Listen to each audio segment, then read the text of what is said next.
Ratusan warga menggelar orasi di depan gedung kantor Bupati Lahat sambil membentangkan sejumlah spanduk dan karton yang bertulisan tuntutan mereka.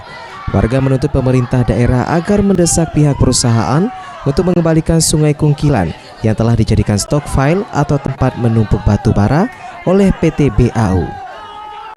Ratusan warga ini terus melakukan orasi dan meneriakkan yel-yel di depan kantor Bupati, meminta pihak pemerintah daerah untuk mendengarkan aspirasi mereka.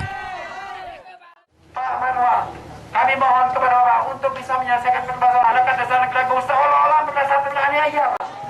Setelah lebih kurang selama 1 jam berorasi, akhirnya beberapa perwakilan massa diperbolehkan masuk ke dalam ruang Oprom Pemda Lahat untuk melakukan mediasi bersama pihak PT BAU yang difasilitasi pemerintah daerah.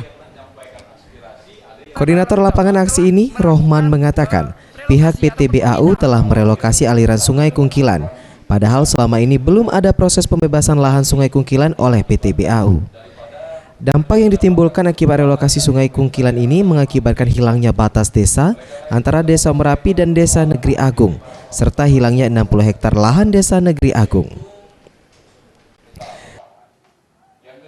Pihak Badan Alam Utama telah melakukan relokasi ataupun pemindahan kepada aliran sungai itu. Untuk aliran sungai yang semestinya itu tidak pernah yang namanya dibebaskan ataupun dibayar kepada masyarakat.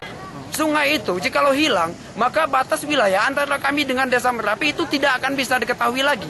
Itu yang pertama. Dari dampak tersebut karena hilangnya batas wilayah.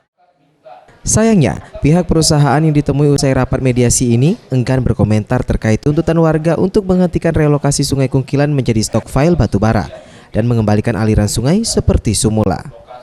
Zulfikri, Sriwijaya TV.